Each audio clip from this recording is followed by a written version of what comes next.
Salam alaikum à tous les musulmans et que Jésus-Christ soit avec vous pour tous les chrétiens, bon la famille. Je vous fais cette petite vidéo sur la carte de ce week-end. Ça fait longtemps que je fais plus de vidéos UFC. Pourquoi? Parce qu'il n'y avait pas de grande carte. Croyez pas que je vais arrêter les vidéos, même si on fait 50 vues, 10 vues, 30 vues. Je préfère faire ça que parler que de rap. T'as vu, j'ai fait mon temps, je vous l'ai déjà dit. Voilà, là maintenant c'est voilà. Là, il y a une grande carte ce week-end avec des grands noms, tu vois, comme Dominique Reyes qui avait pour moi battu Joe Jones, tu vois. Voilà, qui va affronter Nikita Krylov. Ensuite, on a, je vais vous donner mes prédictions, comme ça au moins c'est clair, tu vois. Donc Dominique Reyes contre Nikita Krylov. Paddy Pimblett vs Michael Chandler. Et Alexander Volkanovski vs Lopez ou je sais plus, Diego Branch. Le gars je le connais pas, t'as vu? C'est un gars qui vient d'arriver à l'UFC, moi je le connais pas, t'as vu? Il y a des gens qui le connaissent, moi je le connais pas personnellement. J'ai pas suivi sa carrière, je sais pas c'est qui. Donc voilà. Donc déjà Alexander Volkanovski contre le gars là et tout ça et tout, je pourrais même pas donner de pronostic. Volkanovski j'espère qu'il va gagner parce que voilà, pour moi c'est une légende. Il a battu 3 fois Max Holloway, c'est suffisant pour le considérer comme parmi les GOAT. Il a battu 3 fois, frère. Donc voilà, après, ok, il a pris KO contre Topuria et tout ça et tout. Mais je pense que Volkanovski Prime, je pense pas qu'il perd contre Topuria. Je ne pense pas, les gars. Parce que Volkanovski, il est sur la phase descendante. Tu vois? Moi, ce que je comprends pas, c'est que... En fait, l'UFC, ce qui m'énerve vraiment chez l'UFC, je vais vous dire c'est quoi? C'est quoi qui m'énerve vraiment? C'est que j'ai l'impression que eux, ils aiment bien niquer des légendes. C'est pour ça qu'ils veulent essayer de niquer Joe Jones. Ils veulent niquer des légendes, ils veulent les remplacer en fait par des nouveaux. Ils font ça dès qu'ils sont au top. Les nouveaux, ils sont au top. Et les anciennes légendes, par exemple Joe Jones, Volkanovski, je sais pas moi, à l'époque Georges Saint-Pierre, ils veulent les faire revenir. Même ils ont voulu faire ça avec Khabib, il a refusé. Ils veulent le faire revenir avec des grosses sommes pour qu'ils se fassent massacrer par des nouvelles, par des nouveaux boss, quoi, tu vois. Et c'est pour ça que les gens ils disent Joe Jones, ouais. Moi je vous ai dit, hein, ils veulent le remplacer parce que voilà, c'est un Renoir, ils veulent le remplacer par un champion blanc, je vous l'ai dit, tu vois. Incontesté, ils veulent C'est comme ça en fait, t'as vu? Et là, Volkanovski, ils lui ont fait ça avec Topuria. Topuria, plus tard, ils lui feront ça avec un nouveau jeune, tu vois. Moi, je pense qu'à un moment donné, il faut faire comme Khabib. Part invaincu, part au top. Islam Makhachev aussi doit refuser Topuria. Parce qu'il part vers la retraite. Pourquoi redonner une chance à un nouveau? Pourquoi les mecs là, ils viennent pas quand les gens ils sont au top? C'est ça la question que je me pose. Pourquoi vous venez quand le gars il est vers la fin de sa carrière? Tu vois, c'est trop bizarre en fait, tu vois. C'est comme si pour moi c'est de la jalousie. Jaloux de la carrière du mec, tu veux le détruire sur la fin. Donc Volkanovski qui gagne ou qui perde, ça reste un GOAT. T'as capté? Makhachev s'il donne la chance à Topuria, qui gagne ou qui perde, ça reste un GOAT. Tu vois? En gros, laissez tranquille les GOAT. Tu vois? C'est ça que je voulais dire. Laissez-les tranquilles. Arrêtez d'être jaloux. Faites-vous votre propre legacy, votre propre légende. Essayez d'essayer de voler la légende aux gens. Tous les voleurs de légende, en fait, même Joe Jones, quand tu regardes bien, Thomas Spinal, c'est de la jalousie. C'est de la haine et de la jalousie envers Joe Jones. Tu vois? C'est ça aussi, hein. Il regarde tous les combats de Joe Jones, il dit non, faut que je le batte. Mais pourquoi tu viens pas quand il est au top? C'est ça, je comprends pas. C'est bizarre, hein. Mais moi, c'est comme ça que je pense.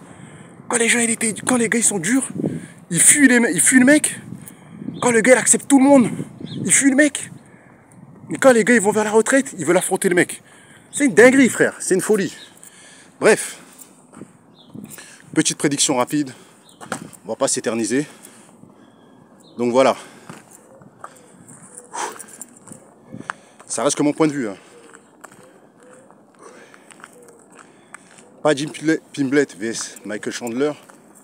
Déjà, je tiens à préciser que je suis pour Michael Chandler, parce que moi je suis toujours du côté des anciens, parce que je suis un ancien. et parce qu'on ne respecte pas assez les anciens. On dit toujours ils sont vieux, ils ont plus de cardio, ils sont finis.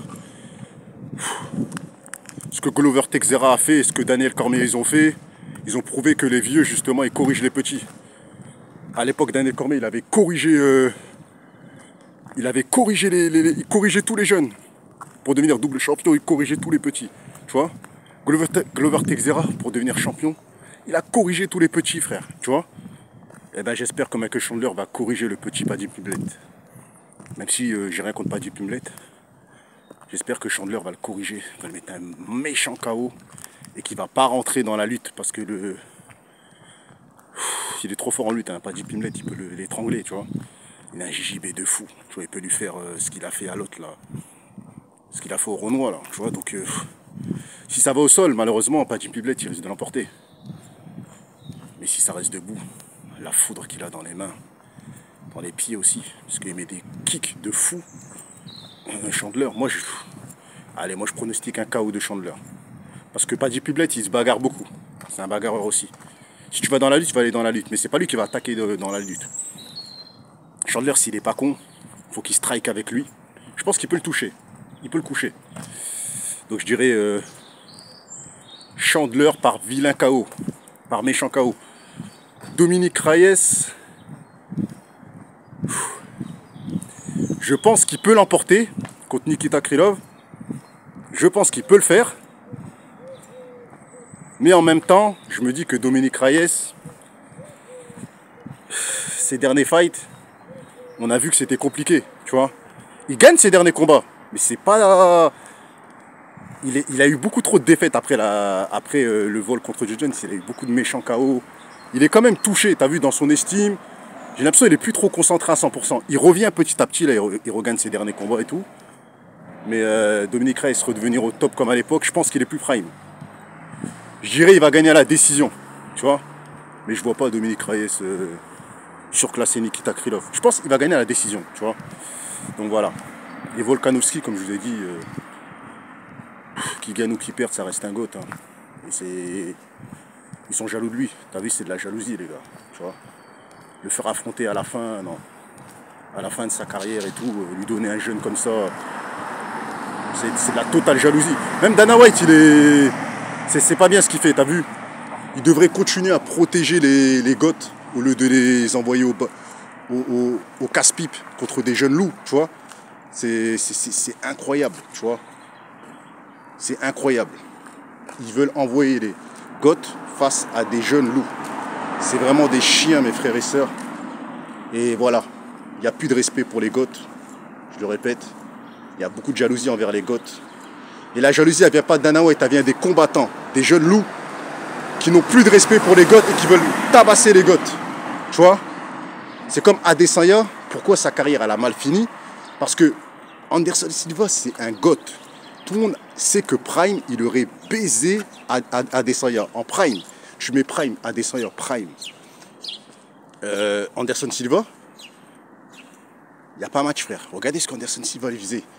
Et même Adesanya, quand il n'a pas réussi à le bousiller un Anderson Silva vieillissant, il a gagné, mais il a mangé des coups, tout ça et tout, tu vois. Contre un Anderson Silva qui avait déjà 47, 48 ans, les gars. Vous imaginez, 47 ans, il a affronté Adesanya. Tu vois? C'est ça qu'Adesanya, il finit mal. Aucun respect, frère. Tu vois? Il a voulu humilier un vieux qui est une légende, frère. Regarde à la fin comment il finit. Imavov, il le met KO. Pereira, bon, Pereira, c'est un tueur. Tu vois? Imavov, c'est un tueur, mais pas en striking. C'est un tueur, voilà. Mais c'est pas un grand striker. C'est un striker normal, tu vois.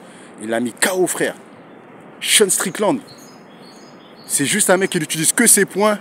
Il a baisé, frère. Ils l'ont tous ken à la fin. Tous ceux qui font ça à la fin, vous allez tous vous faire ken. Demain, Thomas Spinal, il gagne Joe Jones. Vous allez voir qu'il va se faire exterminer par plein de jeunes après. Vous allez voir tous ceux qui font ça là. Ils finissent mal. Johnny Hendrick, il a voulu essayer d'éteindre Georges Saint-Pierre. Vous avez vu comment il a fini? Tout le monde l'a ken après par KO. Il a mangé que des KO après. Il se faisait que déchirer. Adesanya, il a eu le revers de la médaille.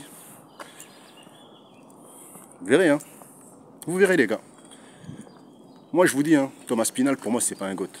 Il est très chaud, il est dangereux. Mais je pense qu'il y a des mecs qui vont le baiser, frère. Et j'en suis sûr que s'il affronte Ngannou, il se fait baiser, frère. Je suis sûr à 300% que Ngannou, il affronte Thomas Spinal, il le défonce en grand end pound. J'en suis sûr et certain, les gars. Je suis sûr à 300%.